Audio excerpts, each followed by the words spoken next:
Okay, perfect. Okay. So once again, thank you everyone for joining us today for this webinar, which is the third in our series, Future of Work webinar series. With us today, we have Steve Rader, who just recently retired from NASA after serving there for so many years as a program manager for open innovation, and he's a leading expert on the future of work. So today we'll be exploring how AI is going to impact the future of work in the public sector. So Steve, thank you so much for joining us today, and the floor is yours. Okay, thank you, Tali. I really appreciate it, and thank you for having me and showing up. I know for some of you it's late in the day, so it's early here still in Houston, Texas. I'll just start a little bit about myself. As Tali said, I recently retired from NASA, literally about 3 weeks ago today. So it's very fresh into the retirement scene.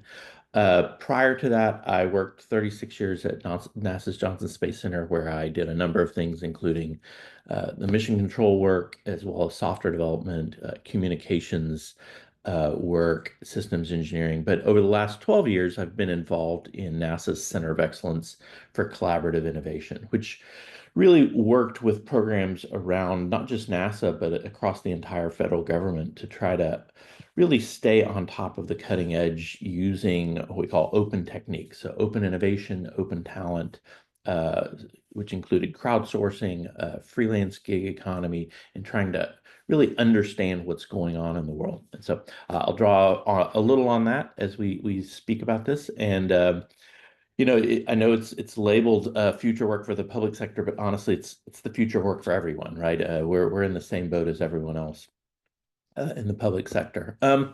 I in that work, we obviously had to address automation and AI, right? That's been coming for a while, and in fact, a lot of the organizations we talk to around the government, digital transformation is on everyone's mind and has been for really decades now. And the reason it's still on everyone's mind is because everyone hasn't completed their digital transformation. They're still working that. And so I would really push to make sure everyone sees what's coming. And in fact, for a lot of the time that I was working, we would talk to organizations about, like I think in 2019, Marco and Citi and Karim Lakhani published Competing in the Age of AI.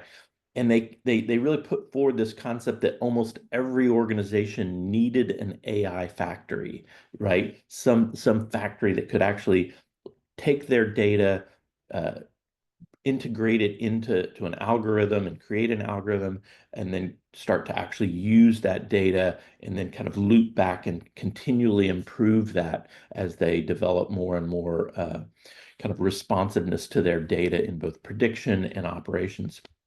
What's interesting about this is that the example I would use was Ant Financial, right? Which was, they had their 310 loan program that I used to kind of demonstrate kind of the difference between the future and where a lot of folks are. And in that 310 was 3 minutes to apply for a loan on a cell phone in China, 1 second to approve, disapprove, and disperse funds, and zero people involved. And that one program used over 2,500 machine learning algorithms. And what's interesting about that isn't just that they had this program, it's that they only had at the time 9,000 employees, but were servicing almost 750 million customers. And if you compare that to a more traditional bank like Bank of America, it was literally 20 times smaller in Ant Financial. Bank of America has 200,000 employees, but only servicing 1/10 of the customer base, right? So you could really start to see what true digital organizations that embraced AI were starting to get to. But this was traditional machine learning, right? And so we've been monitoring this for a while and trying to understand what's going on. And I just put some notes together on AI because there's just so much going on in this. And I know all of you are monitoring as well. There's no question that AI, and especially generative AI, now that it is on the scene, is impacting all organizations.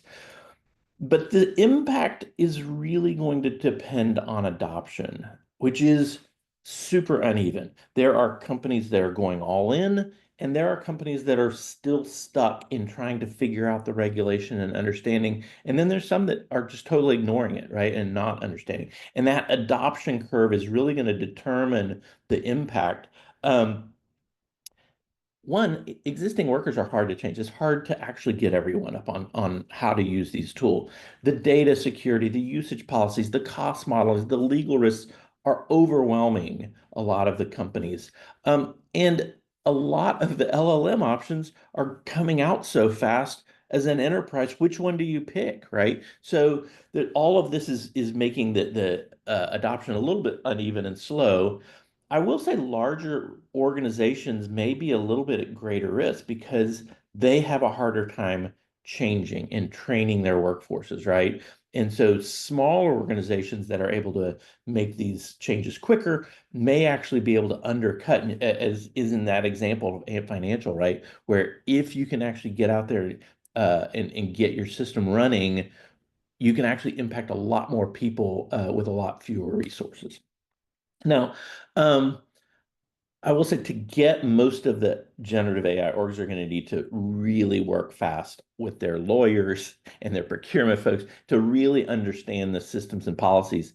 I know at NASA and the US government, they are working very hard to do this, but there is still not a generative AI that most folks in governments can use yet because everyone's worried about the data. And once that goes out, you lose control, right? But there are very much closed systems available. It's just a matter of understanding how do you get everyone to go use that in a safe way. There needs to be a more focus on the data, right? All of this is going to, the value within your company isn't going to necessarily be the general purpose. It's going to be taking your data and put it into these large language models. But there's impacts to that. Do you have it? How far down the digital transformation path have you gotten?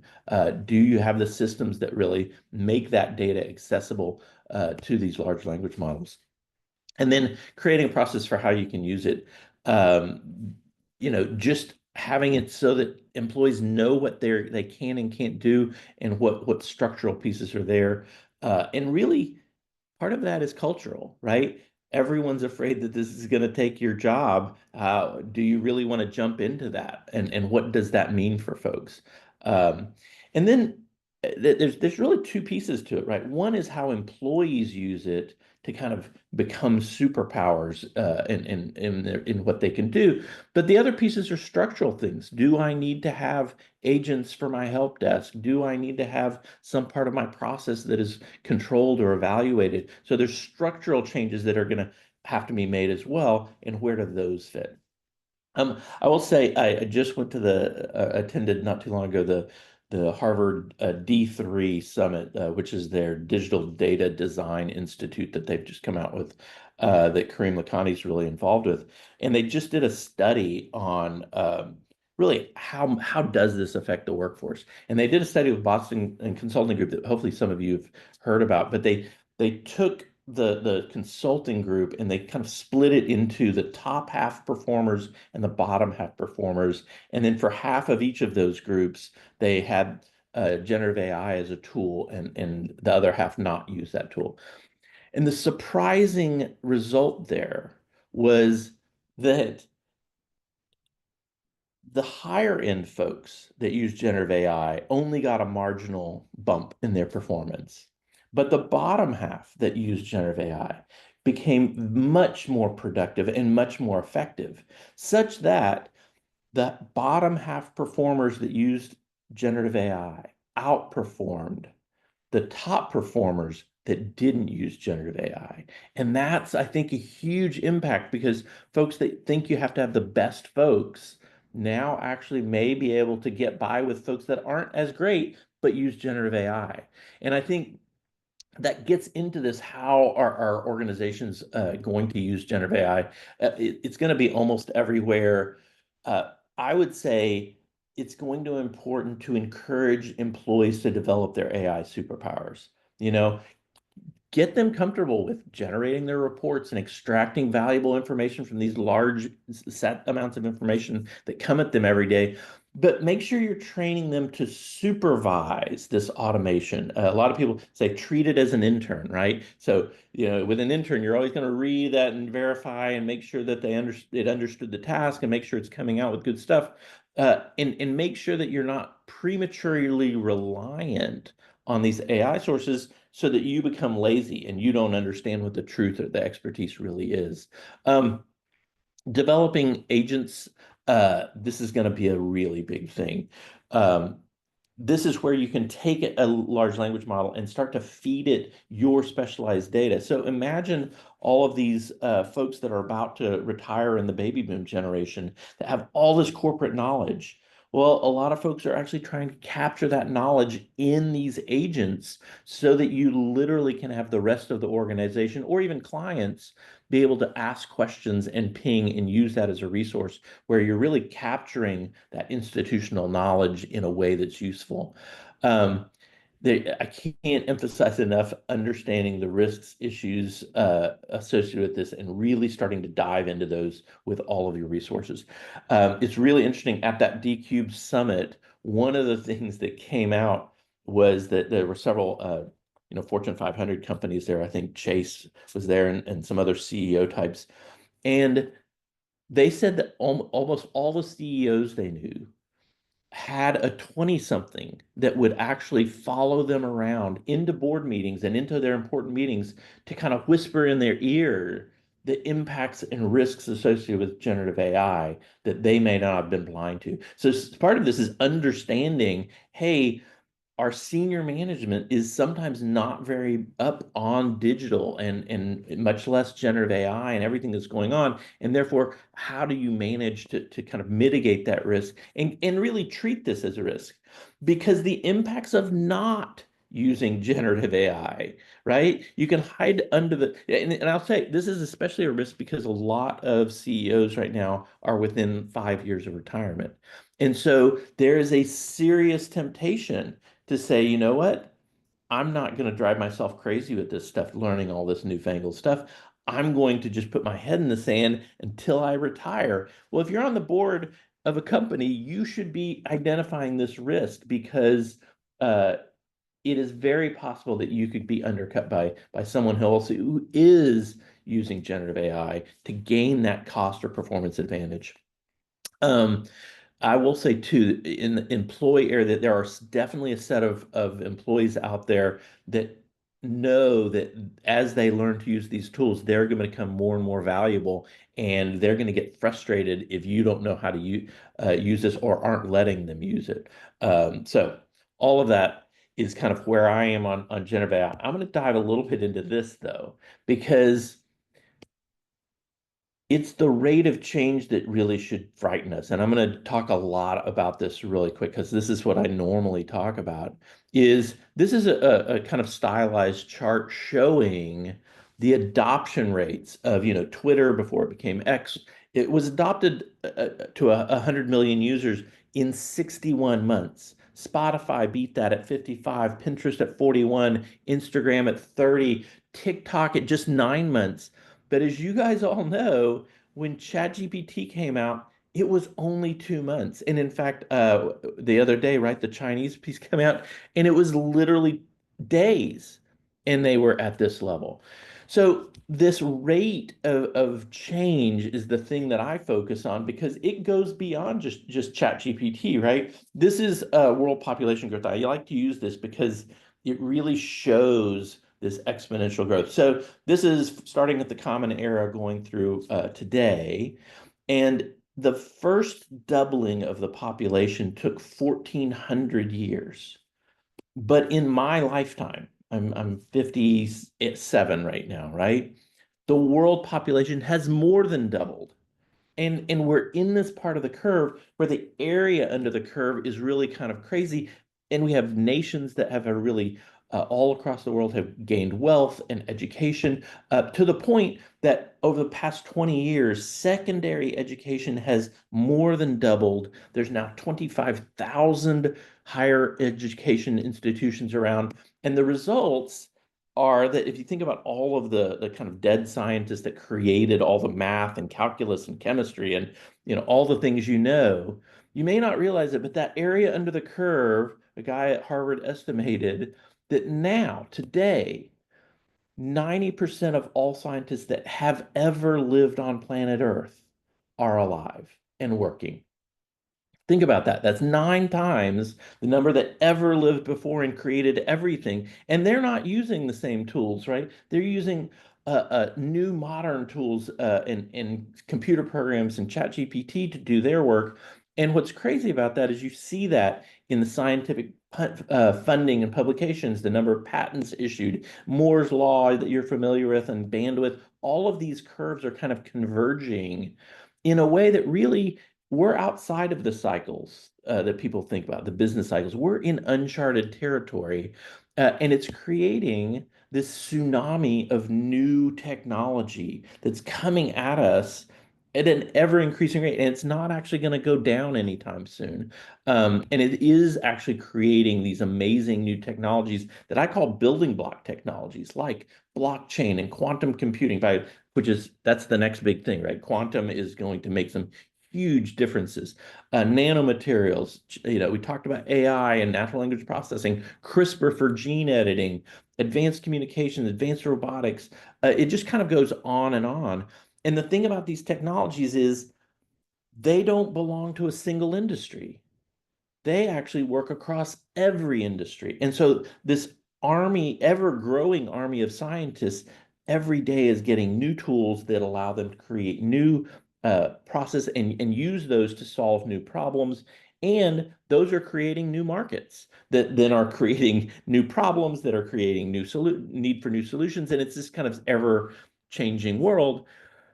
But what we're kind of at an inflection point here because this rate and quantity of change is starting to break the way organizations are able to get work done, right? For the last 120 years, we have recruited and retained full-time employees. That's the way we do it, right? We create an org chart, we create this, and we do have an ecosystem of suppliers and whatnot. But for an organization, we hire talent and we basically use them to get the work done. And that's largely been that full-time employee. There's some trends, though, going on, right? Because of this rapid change, we're seeing a trend where the most successful companies are actually around for less time. About 100 years ago, companies lasted almost 100 years. In 2018, it was 18 years, and I think the last one I heard was about 14 years is the average lifespan, not of all companies, of our most successful companies, right? These aren't including all the startups and failures, right? And I think that's all because of this technological change rate. Um, so when it comes to hiring people, and we have to try to use this recruit and retain talent, we're seeing already where employers cannot find the right skills. They need these cutting edge skills, but they actually aren't able to find them. In fact, I'm hearing a lot of HRs coming to us and say, hey, we have a skill shortage, but we also have a hiring freeze. Now, think about that for a second. How can that be? Well, if recruit and retain is your only method, you've got several things working against you. There are more and more skills required every day for your organization that you can't even keep track of, right? But on top of that, the talent pool is changing. So let me just talk quickly about a trend that we all know, right? Which is for the past 100 years, right? Lots of low skilled jobs but not very many at the PhD level, right? And that's kind of been the pyramid that we worked under for a very long time. But there's forces that at the bottom, we're shrinking those low end jobs with automation, but we're growing the jobs at the top, the need for these new digital tools, the need to understand 3D printing, all these new technologies, right? And the thing is, that's going to create a trend where eventually we'll need many more high-skilled jobs and many less low-skilled jobs. Well, if you superimpose these, what you start to see is a transition where we have workers without jobs, right, at the bottom, But then we have jobs without workers at the top. And this skill shortage at the top and low skill job shortage at the bottom means just one thing. We've got to figure out how can we move workers up. And everyone knows this, but we aren't doing enough to make this happen. And if we can't keep pace with this, we end up with an economic divide that we are already seeing that is going to be problematic for society, right? So this is the backdrop. I'll just say World Economic Forum did a report on this in 2020 that I like to go back to because it really just shows how this is taking shape. Companies polled under this report said, yeah, they're accelerating their digitization, they're accelerating their automation. Keep in mind, this is before generative AI, right? They're already saying that a chunk of jobs are going to actually go to machines over humans. They were showing all the jobs that were going away, but they were also showing that there were more jobs being created, right? But these jobs all require training. And in fact, they were showing that 50% of employees would need reskilling by 2025, and 40% of their core skills would have to change. Notice that 5 years expires this year. So they were looking at this last 5 years. And the thing about this is, most companies have a training budget of about $1,000 per employee per year, which really just gets you compliance and security training, right? And safety training. And the kind of training that they were talking about at World Economic Forum was 1 to 5 months of training to get those new skills. So budget-wise, who can afford that, right? And so we're already seeing some of that, but we're also seeing something else. And this actually started back in 2014. I detected this in 2017 or 2015 to 2017. And we started monitoring it at NASA because this report came out in 2017 and it said, hey, people are moving into the freelance workforce at 3 times the rate of normal employees. And in fact, by 2019, over 40% of the average organization's total workforce was comprised of non-employee labor, which had doubled over the past 7 years, right? So more people in this gig economy, fewer people available. And in fact, when they put the trend all the way out, they said by 26, 27, so this next year, they think that there would be more people in the gig economy than in the full-time employment category. And this is why we're seeing less available people. People have moved wholesale into this gig economy, and there are fewer workers willing to move to your city and be actually in your office 40 hours a week, right? And so we actually started studying this back then. That trend was going, and then the pandemic hit, and it all just accelerated. And in fact, that year, I think it was like a 35% increase in gig economy work. And so one of the study results out of that asked the question of these full-time gig workers, because everybody thought that people were just moving because they got laid off and couldn't find anything else. But what they found is there's a lot of people at the high end of gig work that are experts, and they asked these gig workers, how much money would it take you to come back and work full-time for a company? And half polled said there is no amount of money you can pay me to get me back in the office. Now think about that, and that is only growing. This has been revalidated over the last few years, and there's definitely people who, after the pandemic, said, I do digital work. There's no reason for me to be in an office anymore. I actually can offer these skills to a lot of different people. I'm no longer going to be laid off because I can work for 5 different industries. And so we have seen emerge this new open workforce that is both on demand and persistent. In other words, you can get the onesie twosie folks to work for you, but you can also get someone to join your team and be part of you. And we've done that. In fact, at NASA, we actually had 3 freelancers on our team just to see, could we get them to be part of our culture? Could we get them to be? And it was very successful. They're both globally and locally available. In other words, they can show up in your office, right? But you can also access people all around the world. Think about Uber, right? 5 million drivers worldwide, and yet you can get somebody that comes and picks you up on your block. The skill range goes all the way from people that label data all the way up to world's experts. And we have literally found and used world's experts using this mechanism. It turns out that if people are in a company, they are resistant to keeping up with change in learning and doing a bunch of training. But if you're in the gig economy, that's the way you stay competitive. And there's studies that show that gig workers actually are doing this lifelong learning at rates that far surpass folks that are inside an organization. And by the way, that lifelong learning very much applies to that generative AI piece, right? And then we're starting to see more and more platforms like Upwork and Fiverr and all across Human Cloud is one where these platforms they actually spend their time matching you to work. So you don't have to go out and find all your own work. They're providing that kind of matching piece. Think about Etsy. If you want to be a craftsman, you can actually go sell your craft globally without actually even standing up a website. Okay, I'm almost done. I know I see Tali's like he's going to wrap up here, right?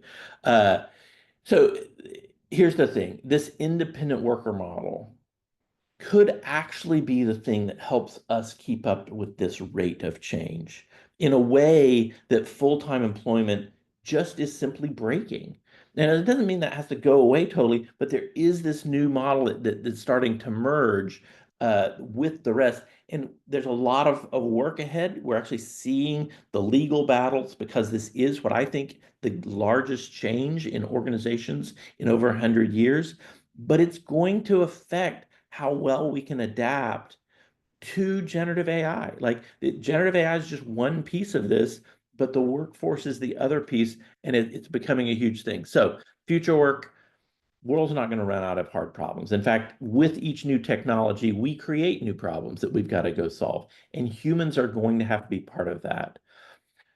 The workers are beginning to pivot to these new constructs that allow them to learn and work more efficiently. That's independently and remote.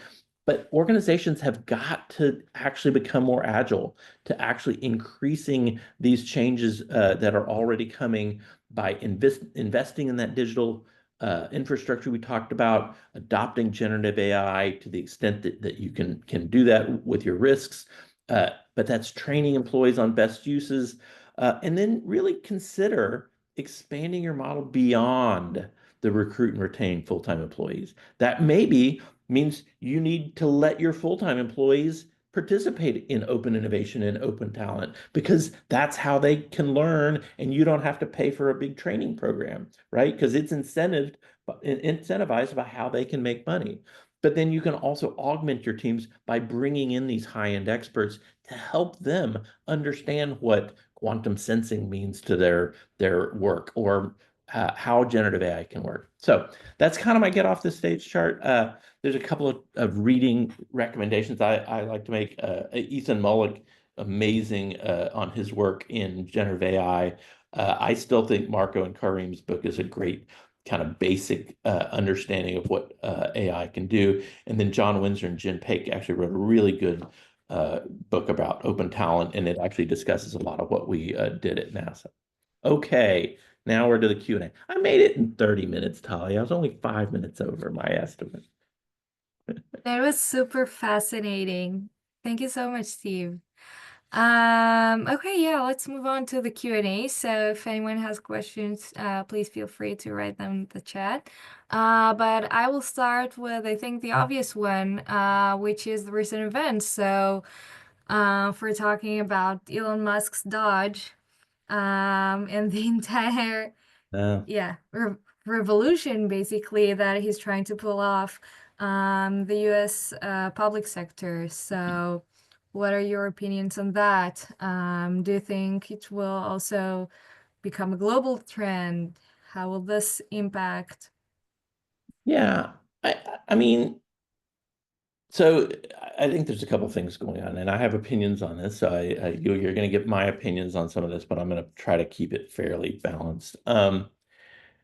I think we live in a world where a lot of assertions are put out there with very little fact or I say fact with not a lot of basis. So there was a concept that was behind all this that underpinned it, which was there was massive corruption and massive inefficiency.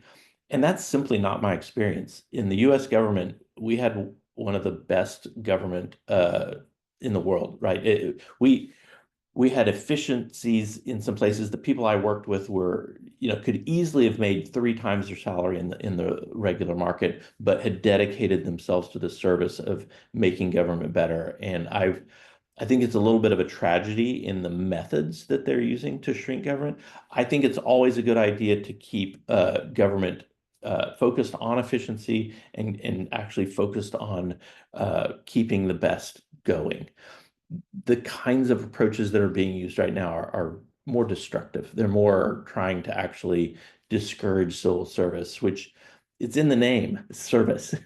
uh, and so I don't know what's going to be on the other side of this, but I know it it it is not the way I would have done it. And in fact, some of our most successful programs look like they may be canceled, not because they're not successful in bringing the efficiency and goodness to government, simply because it's expedited by loss of personnel and folks that are driven out.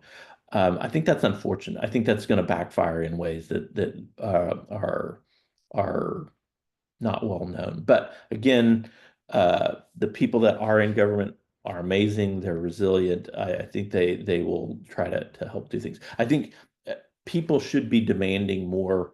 Hey, if you're going to make really big changes, you need to have a proof that there is that this is a problem that we need to address.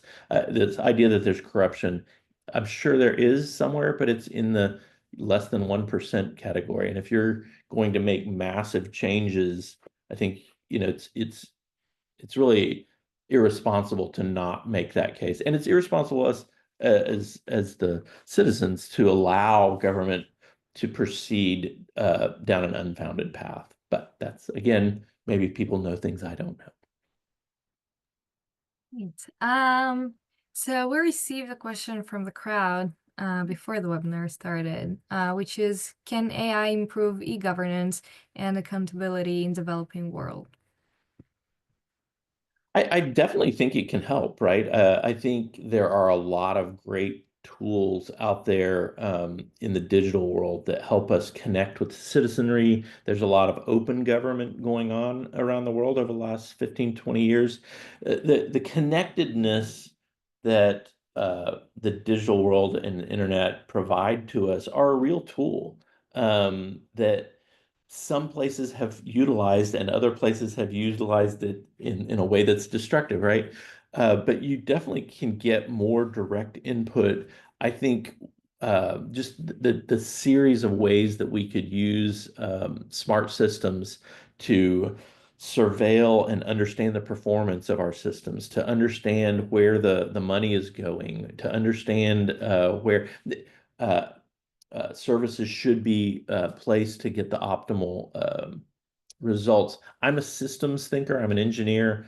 I always believe that part of government is creating a system that achieves the goals of that society. And so how do you do that? And how do you, so if education is important to you, how do you achieve that? And what are the stimulus? And that's what government's always been about. I think the problem is that there's a lot of entrenched power, and people have power from the old mechanisms. And so making space for these systems to actually help us is sometimes taking away from some of that power because it's actually trying to do what's there, and power is not always aligned in the same fashion.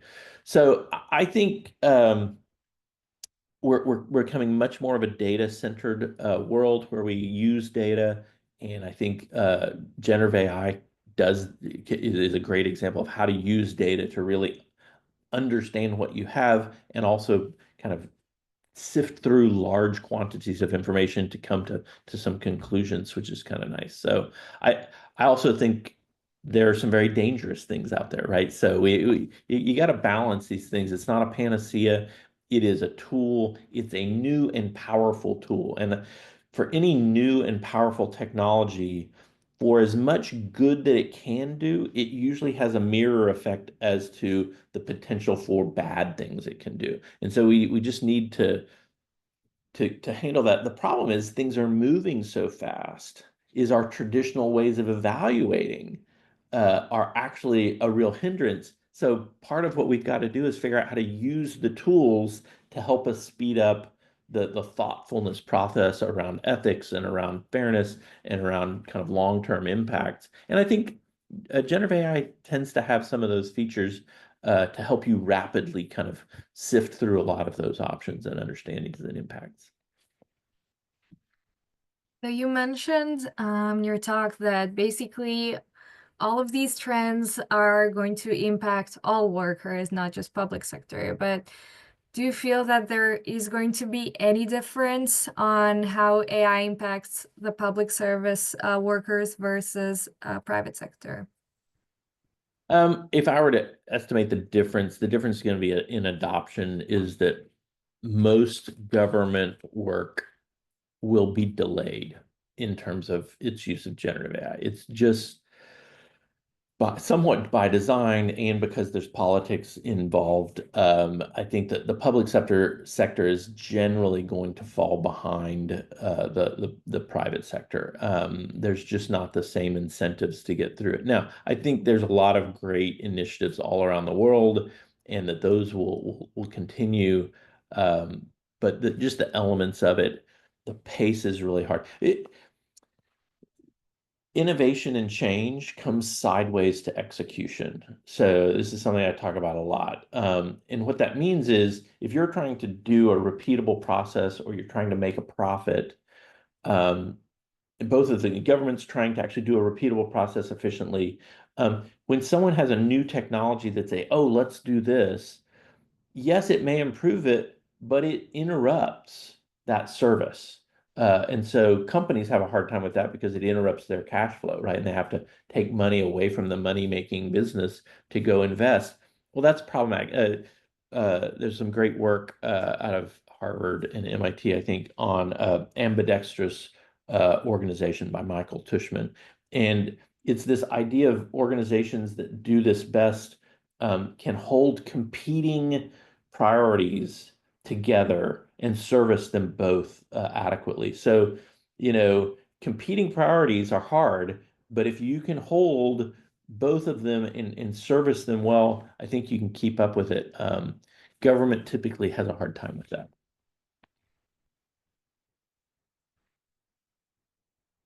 I think you're muted. Sorry. You mentioned the very fast pace of innovation and you showed those charts. What is your projection for the coming 12 months of how AI will be impacting work and workers? I think in the next 12 months, you're going to see a lot more of the normalization of usage. I think now, the multimodal aspect of generative AI has become very interesting, where you can share your screen with it, or you can see it can watch you in video. Those capabilities to almost be another kind of worker, and I think you're hearing that more and more that generative AI becomes a co-worker to a lot of people. And it is like that intern, but a very powerful intern. And you see that multiplying around. I think this will be the normalization period, which is crazy that it's so new. But part of that speeding up of everything is going to be a shortening of these normalization periods. Now, it's going to be totally normalized. It's going to be adopted or absolutely not. But the pace of how it's being used in the tools is really building at a rate that's just phenomenal. I think you're going to see a lot more training. In fact, I was talking to a company called TeamLift just the other day. They've pivoted from some other work they were doing to just focus on how to train workers how to use generative AI so that companies can realize the benefits in a great way. And I think you'll see more of that. You'll see new companies coming online that help those structural elements, building agents and how to do that. Ethan Mullick at Wharton School, he's one of the books I mentioned. He has some, when he's on stage, he actually spins off like 10 different AI tasks while he's talking to go create web pages and develop software and do and it's remarkable just to watch somebody who understands how to use the tools, how they can work. Um, and I think you're just going to see a lot more of mastering that. And there will be some people who the combination of them with AI make them very, very powerful. And if you add into that people that become hubs of freelancers that start collecting those people, I think you'll see very small organizations that are able to just outperform much larger established organizations in ways that are almost incomprehensible. That's really interesting. And when you're looking at the different generations, so on the one hand, you have Gen Z, which is entering the market now, Gen Y, who are also like more tech savvy. But on the other hand, I've been already hearing about people who really struggle to find jobs as juniors because managers say, okay, we don't need juniors anymore because AI can do that instead of you. And so they kind of look for the older generations who are, yeah, well trained. So what are your thoughts on that? Yeah, I would say the lifelong learning piece of this is going to be a really important piece. And really education is going to have to really pivot. It just you can't take 4 or 5 years to learn something. And yet there's dangers in kind of this bite-sized education piece because a lot of time that's technical only, and so we're missing the broader and soft skills and ethics and civics. Um, but I would say we live in a time right now where there are more open learning tools out there and ways to demonstrate what you can do. So we are moving from the CV-based hiring to performance-based hiring. And so I would encourage folks to just show what you can do and be able to show someone. Now, maybe that means you need to go participate in an open innovation competition so that you can say, hey, I won this competition with people all over the world. Or you take on freelance work and you do a bunch of work for maybe a very low rate just so you can show your work because people in generative AI is going to be used in that recruiting. I tell people, especially new people, you probably aren't going to have a real live interview as your first interview ever. Like so much of actual recruiting is now generative AI starting the conversation, doing the first, sometimes even the second interviews, and then the real people don't even come until that last bit.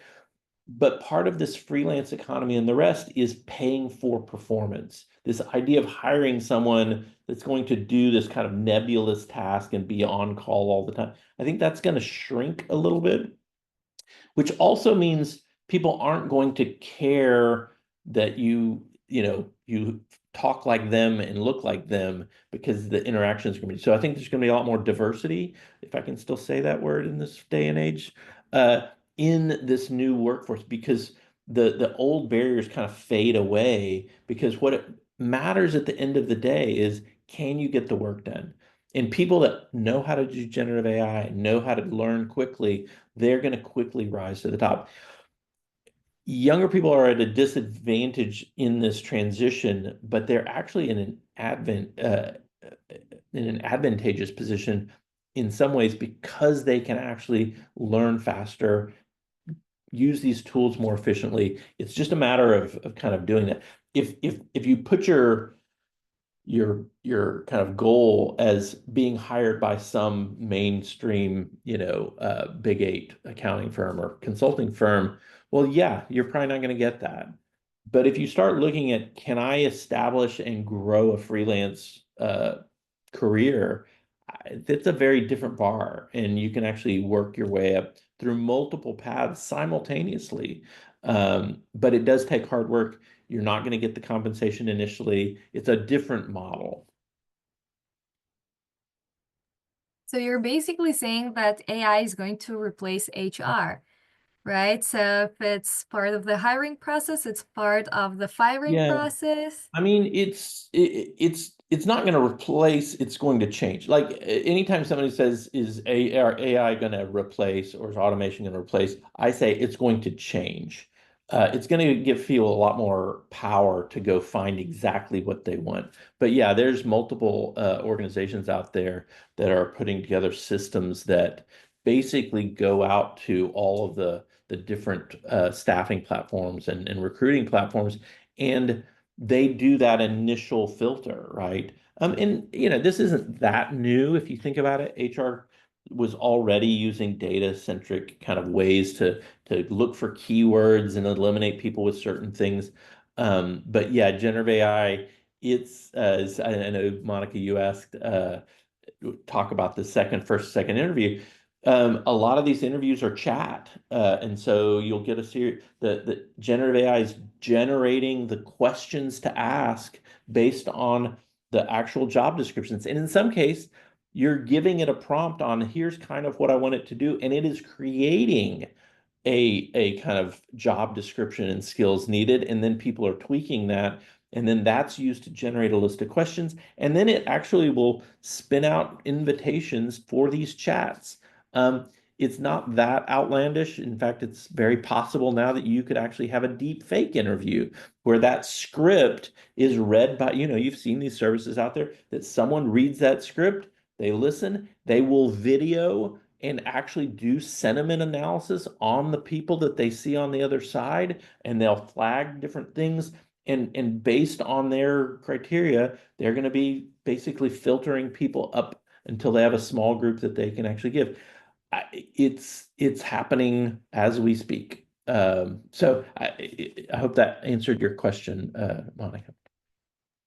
On the other hand, though, or actually on the other end of the screen, people are also, interviewees are also using AI to submit cover letters, Yeah. to prepare Yep. for interviews.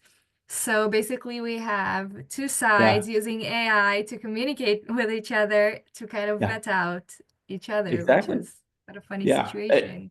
It's kind of crazy, and if you're an individual trying to author a letter and don't use spell check, and yeah, like just think of the like a handwritten. How are you even interfacing into the system? And so it's been a gradual set of technology bumps, but yeah, it is tech versus tech on the hiring, and so it's even harder to find, which I think is one of the reasons they're starting to use these methods in HR, because there are so many good CVs out there. How do you get to what's real? And that's why this performance piece is going to be so important, because you need to be able to see yourself. Now, some of these will even have tests in the chat, right? So they'll actually say, well, here's a problem. Tell us how you're going to solve that. And if it's a coding problem or whatever, you've got to actually in real time kind of show that. And yes, you can go use ChatGPT, but that's going to demonstrate that you can get it done, right? So I think the use of ChatGPT, whereas people think, well, that's cheating. Well, the bottom line is, can you get it done? And I think that's more and more going to be the question that's asked is, can you get it done? And what do we want you to do? And you'll get more, a lot of people, I think, kind of use that human interaction judgment to say, oh, this is a person that can problem solve, and this is a person. I just get the sense, right? All that sense making is going to become hard data. And I think people are going to hire based on can I get the performance? Let's see, Cho, So I think you we, asked a yeah. question. Oh, go ahead. Sorry.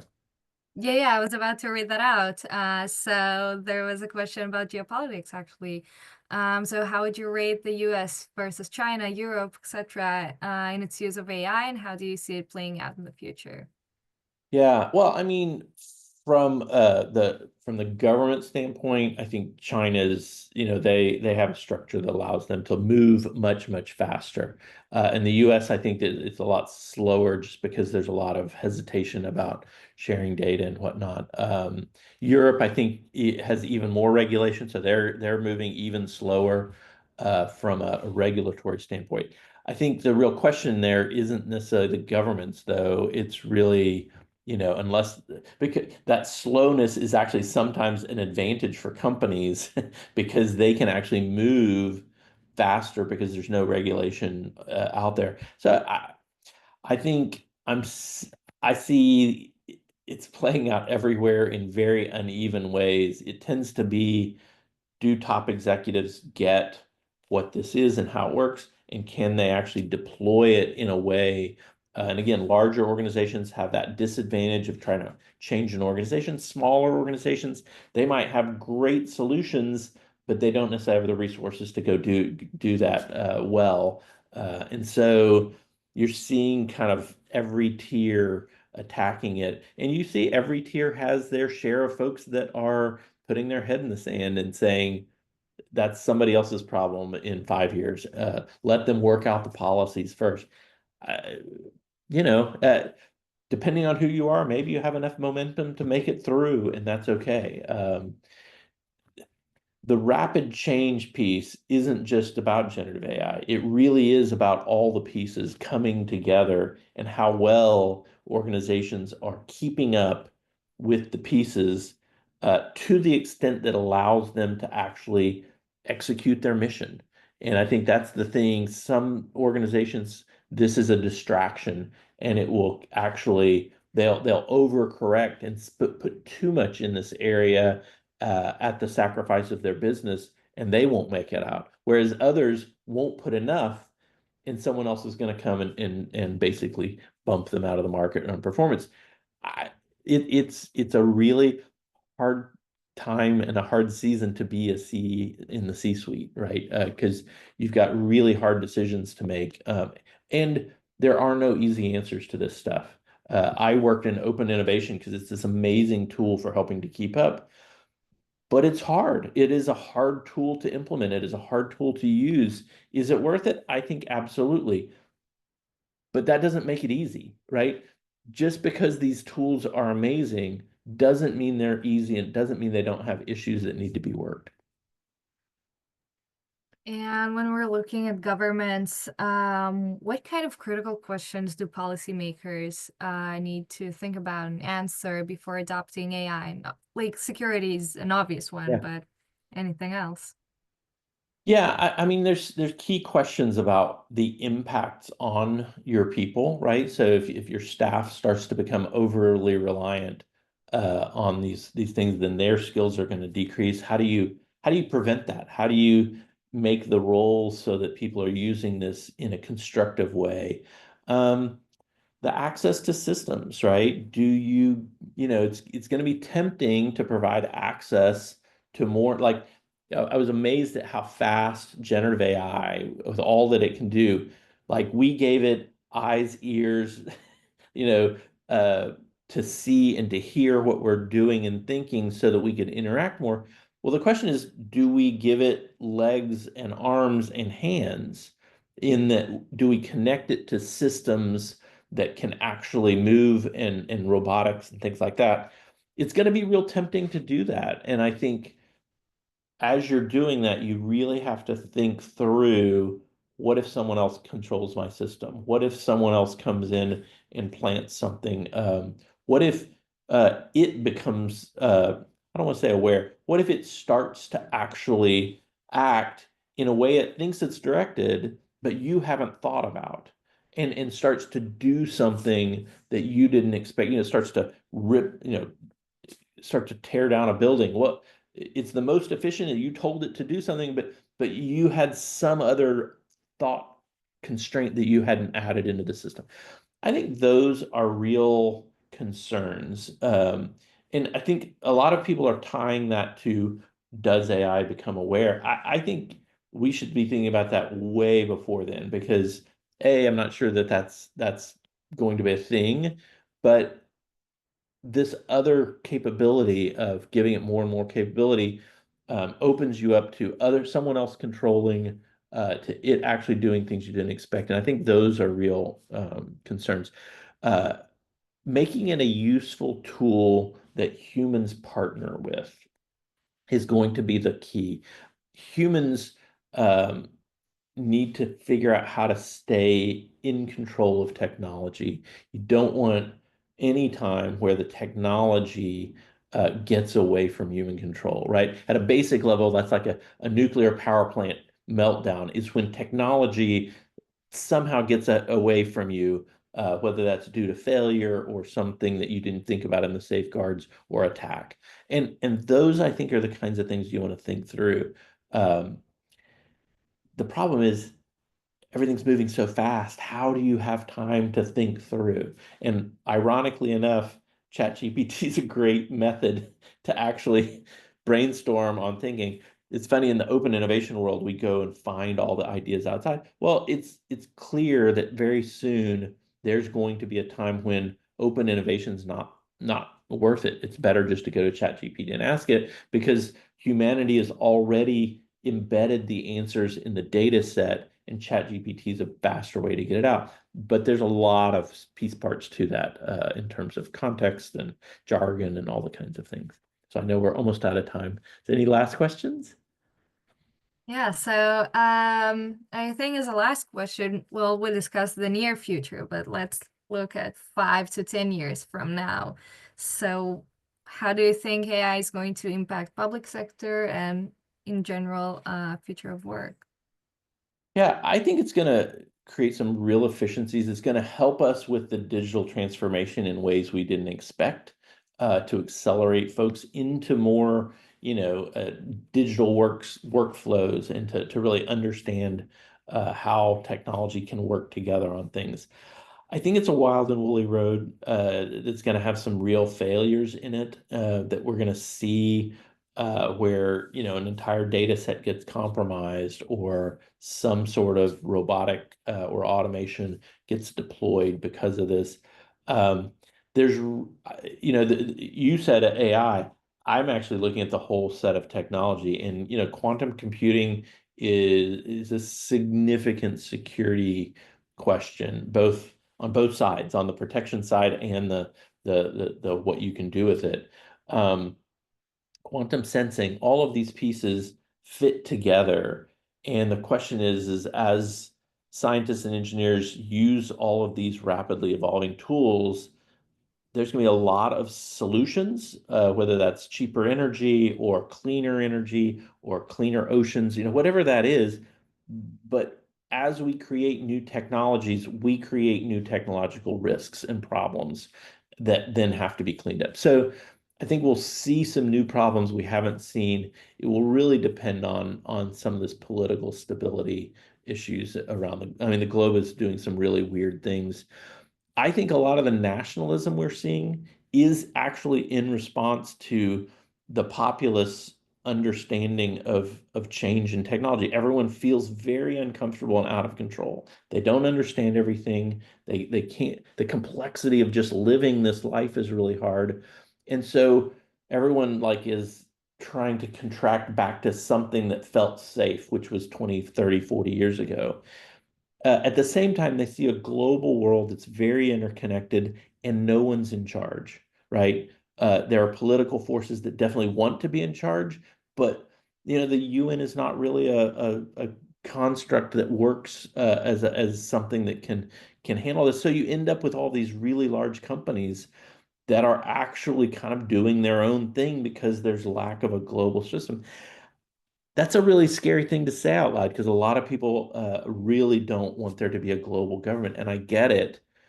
But going back to nationalism, is that really the right solution? It feels good, but is it really the right solution in the world of complexity and globalism that exists, whether we like it or not? And hopefully, we can work our way through that as a world population. So I have to sneak in one last question. I hope that's okay.